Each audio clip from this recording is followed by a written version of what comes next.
దయ్యాలకు సంబంధించిన ఆ స్టోరీ పెట్టిండు. అదేవిధంగా ఒక బామ్మ మొత్తం మీద ఇస్తానంటే ఒక బామ్మ ఉంటుంది భయ్య. ఆ బామ్మ కోరిక తీర్చడానికి ప్రభాసు ఏం చేస్తాడో అనేదే దీన్ని అసలైన స్టోరీ లైన్ అన్నమాట.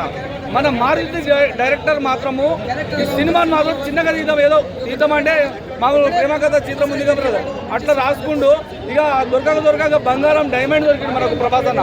ఒక pan India pan world hero దొరికింది కాబట్టి ఇక ఈ ఛాన్స్ మనకి ఇక ఇంకోసారి రాదురా బాబు అని అనుకొని సినిమా సగం తీసిండు. మామూలుగా ఇక ఈ సినిమాని ప్యాన్ ఇండియా చేసేద్దామని చేసిండు. మధ్యలో వచ్చిన ఆలోచన ఈ సినిమా మాత్రం లాస్ట్ 30 minutes మాత్రం బాగుంటుంది.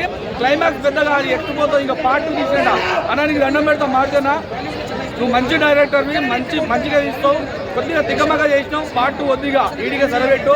సినిమా అయితే 30 minutes కదా మీద ఏం తప్పలేదు. 1000 రూపాయలు పెట్టినాం, ఆగం పట్టించిండు. నైట్ చూసిన సినిమా ఆగం పట్టించిండు. కామెడీగా ఇందులో డూపు ప్రభాస్ ఎక్కువైంది. మన ప్రభాస్ అన్న ఎక్కువ చూడలేకపోయినాం. ఆ ఫీలింగ్ అయితే నాకైతే రాలేదు. నిజంగా ఆ ఫీలింగ్ అయితే నాకైతే రాలేదు. సాంగ్స్ బాగానే అనిపిస్తాయి కానీ ఇక ఎక్కువ ఎక్కలేదన్న, నాకైతే నచ్చలే. అదేవిధంగా హీరోయిన్లు ఉంటారు కదా, హీరోయిన్లు ఉంటారు, 3 హీరోయిన్లు ఉంటారు. ఆ హీరోయిన్లు ఎందుకు పెట్టినో నాకైతే అర్థం కాలే. సినిమా ప్రకారంగా ప్రభాస్ అన్న యాక్టింగ్ మాత్రం చించి పడేసిండు. మన బీజిఎమ్స్ మన తమనన్న మాత్రం ఆయన మ్యూజిక్ కూడా బాగానే కొట్టిండు కానీ ఆ లాస్ట్లో కొద్దిగా చెడగొట్టిండు. ఎందుకంటే ఆ స్టోరీ స్టప్ లేదు. ఫస్ట్ ఆ సినిమాలో స్టప్ లేదు. కామెడీ ఉందన్నా, కామెడీ వస్తుందని మనం ఎత్తుకోవాలి, మన ప్రేక్షకులు ఎత్తుకోవాలి. ఎందుకంటే స్టార్టింగ్ స్లో చేసుకుంటూ సినిమాలో మనకు మన మారుతి గారు ఏమైందంటే ఇది మన స్టోరీ బామ్మ కోసము ఈ స్టోరీ ఇట్లా తిరుగుతాడు ప్రభాస్ అన్న అనుకోతే ఆ లోపల అంటే ఆ సినిమా మైకంలో తీసుకోవడానికి చాలా ట్రై చేసి ఇంటర్వెల్ వరకు ట్రై చేస్తూనే ఏం లేవు ప్రేమ కదా ఇందులో. ప్రాపర్ స్టోరీ ఒక ప్రాపర్ ఎగ్జిక్యూషన్ అయితే లేదు. అది కంప్లీట్గా మారుతి గారు ఫెయిల్ అని చెప్పుకోవచ్చు.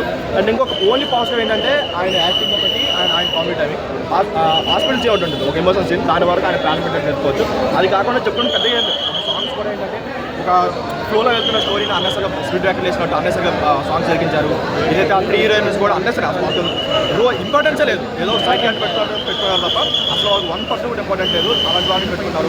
ఇలా చాలా ఉన్నాయి. ఏదో ఇరికించాలి, కమర్షియల్గా ఇరికించాలని తప్ప సినిమాలో ఏది లేదు. అది కంప్లీట్గా అంటే కింద హెవీ కాంప్లెక్స్ వస్తాయి కాబట్టి